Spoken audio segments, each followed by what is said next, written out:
Quinn Ewers will look to build on a stellar sophomore season where he completed 69% of his passes, which ranked top 10 nationally.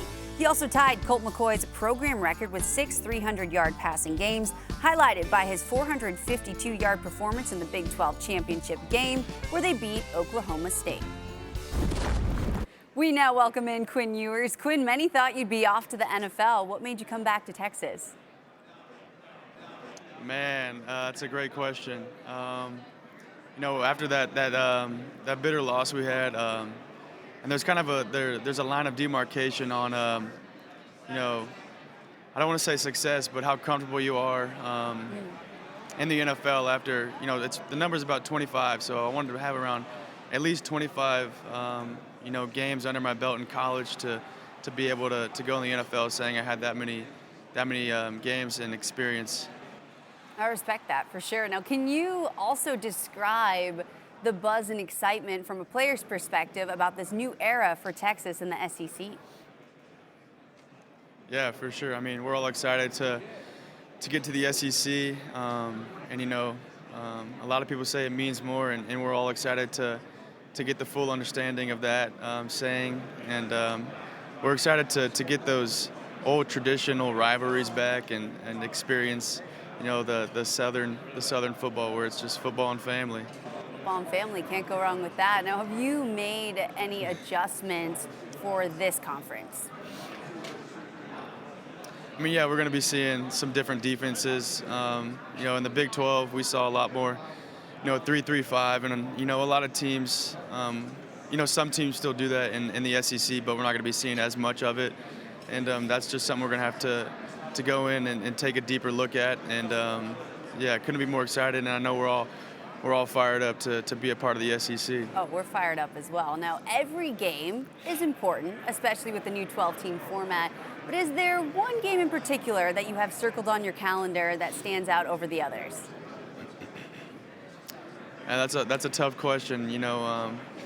We're really just trying to take it 1 week at a time, and we're excited for all the games, especially the first ones in a long time, whether that be, going up to Ann Arbor, and, we're playing Georgia, playing, the A&M ones coming back, Arkansas, just getting all those games back is going to be really fun for us. It's going to be fun to watch, too. Now, we are also in the midst of a cover star for College Football 25. What was that moment when you found out you'd be on the cover, Quinn? Oh, it was a very cool moment for me, growing up, playing the game, and, continuing to play the game even when no more games were being released.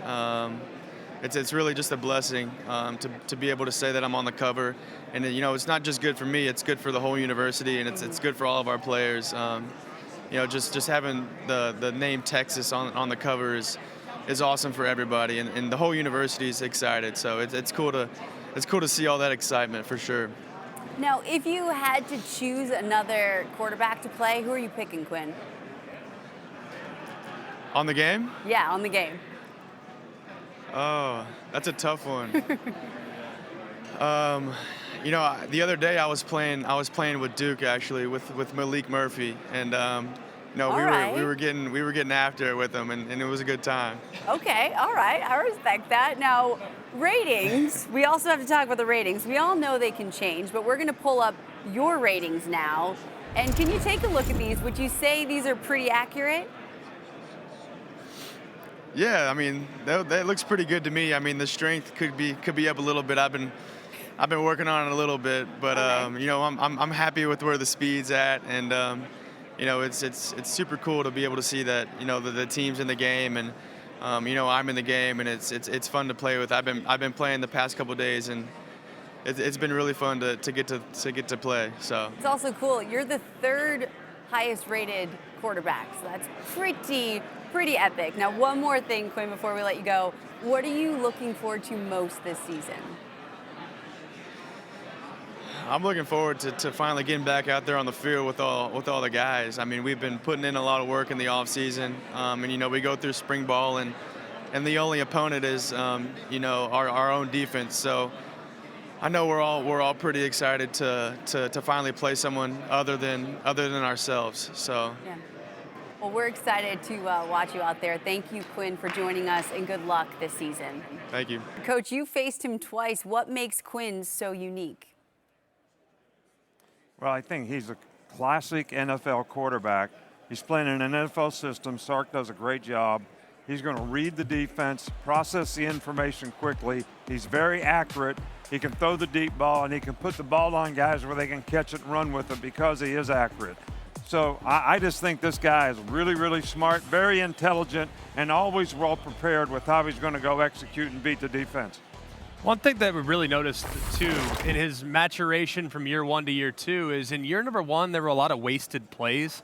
For instance, guys not open, I'm going to throw it out of bounds, and that's just kind of the way it was. Last year, he showcased with just an additional level of mobility that I don't think many people realized he had. Now, he's never going to be a guy that kills you with his legs, but he's not just throwing it away like he was in year number 1. I think that really puts a little more pressure on the defense on a week-to-week basis. He really hurt Kansas multiple times in that game with his legs. I also think his anticipation grew tremendously from year number 1 to year number 2, where his footwork was better, he was where he needed to be with his eyes, and he allowed the defense to in some ways predetermine what side of the field he might read, and that was something he struggled with in the first 10, 12 starts of his career. So he's gotten so much better from where he started to where he's at now, and now it's just about taking it to the next step and elevating what is a less experienced group of Texas wide receivers. And elevating it in a new conference, too, something you know very well, Coach. What kind of adjustments does he need to make stepping into this new conference and leading his team? Well, I think, first of all, he's got to focus on what he needs to do and what he's coached to do in his system, because that'll work wherever he plays, because he plays in a really good system. But secondly, I think there'll be more diversity in defense, which he mentioned in his interview. There's more difficult places to play in the SEC. I mean, there's a lot of 100,000-seat stadiums. They've got a lot of passion. It's difficult to play on the road, and that's going to be a little bit different week in and week out when you're playing on the road. But everybody responds differently to a challenge. And so far, Quinn Ewers has responded to every challenge in a very positive way. So his ability to stay healthy, which is a little bit of an issue in the past for him, is going to be a key to Texas' success as well.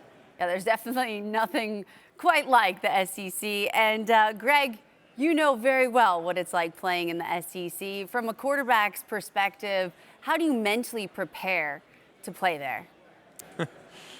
Well, be prepared to bounce back. I mean, that I think is one of the most unique challenges of playing in this league. There's going to be 2 or 3 games in a 12-game season where you don't have your best stuff. Your offense doesn't have your best stuff. You got to will yourself to victory. Maybe the run game isn't going. Maybe the pass game's out of rhythm. And you're going to have to, in some cases, in a very hostile environment like Coach referenced, kind of come together and find a way out of the hole.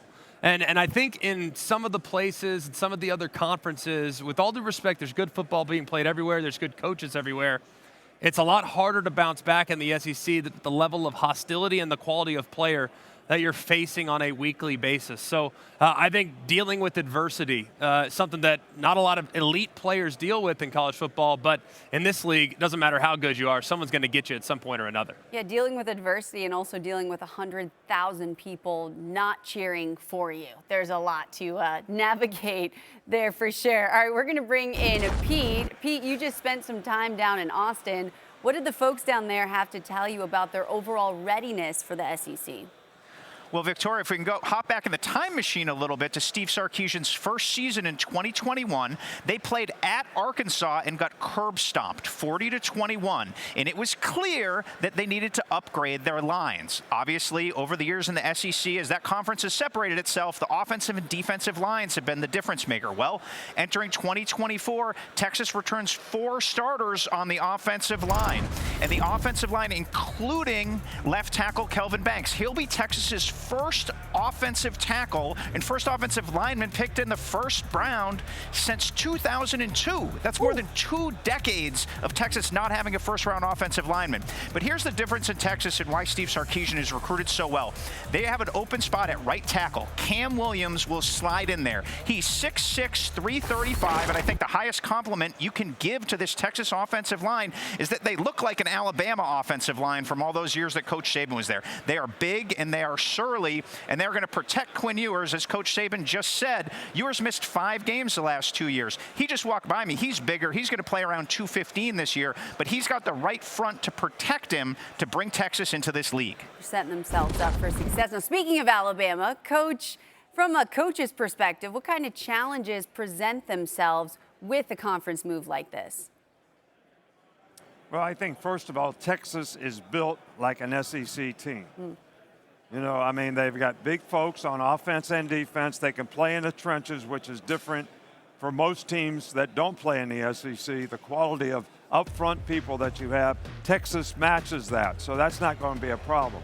I think the number one thing is they're going to play a more difficult schedule from top to bottom. They're going to play more tough teams.